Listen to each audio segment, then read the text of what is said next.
Now let's turn to my third main point, how to proceed. Well, my typical approach is I begin with the party that initiated the lawsuit, which in this case is the landlord.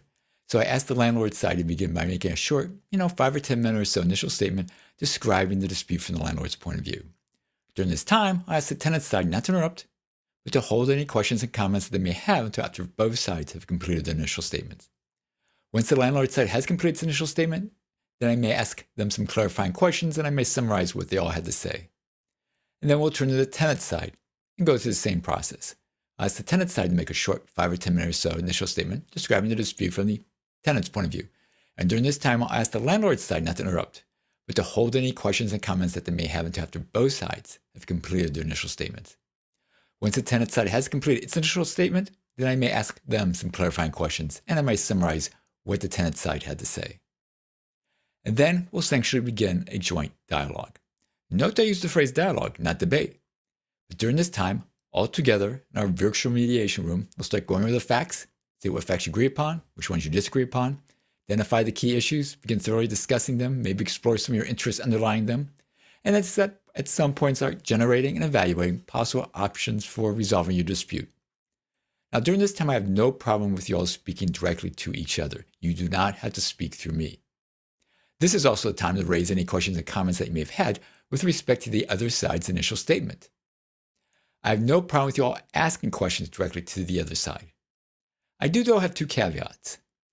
First, no party is required to answer a question put to them by the other party, or by me for that matter, if you don't want to, and your decision not to answer won't be held against you in any way.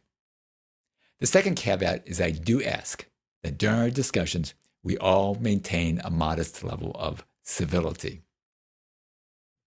Now, during this time when we're all together discussing the dispute, that's often called a joint session. But there may arise one or more occasions when there's a particular piece of information or concern or proposal that you'd like to discuss with me, but you're not comfortable doing so in the presence of the other party.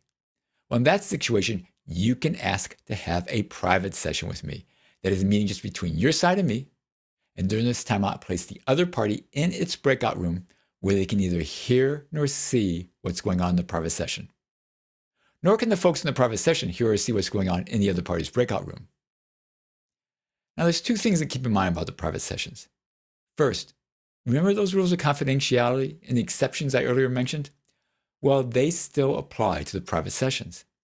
However, the private sessions have an additional level of confidentiality. That is, anything you tell me in the private sessions, I will not disclose to the other party unless you first give me permission to do so. So it's to your advantage to be as frank with me as possible during the private sessions. The second thing to keep in mind about the private sessions is when you're the party that's not in the private session. You're the one that's just sitting there in front of your blank computer screen, just waiting and wondering what are they talking about that private session? And more likely wondering how long they're going to be talking about it in that private session. And for some people, not everybody, but for some people, that waiting can induce a fair amount of anxiety. And I just want you to realize that's totally normal. Try not to let it bother you. I suggest that you use this waiting time to go over in your own mind or with your counsel and to ask yourself, are all the issues that are important to you? Are they being addressed to your satisfaction in the mediation? And to start thinking about possible options for resolving your dispute. Options good for you, but still acceptable to the other side. Now, when I'm finished with a private session with one party, I may then immediately have a private session with the other party, or I may not. It really depends upon the situation. Some mediators like to spend most of their time going from private session with one party to private session with the other party, then back to private session with the first party, kind of shuttling back and forth from one party's breakout room to the other party's breakout room. I tend not to do that as much. I tend to emphasize the amount of time we spend all together in joint sessions, but again, we'll see how things are going. You can ask to have as many private sessions with me as you wish. I may ask to have multiple private sessions with either of you all. And of course, the clients and their attorneys can always ask to adjourn to their breakout room to discuss matters solely and privately between themselves, and they can ask to do so as often as they wish. Now, if things go well, we'll reach a settlement. And if we reach a settlement, then we'll write down the terms, sign the written settlement agreement, file the settlement agreement with the court, and then that will essentially end your dispute, and the settlement agreement will be a legally binding obligation upon you.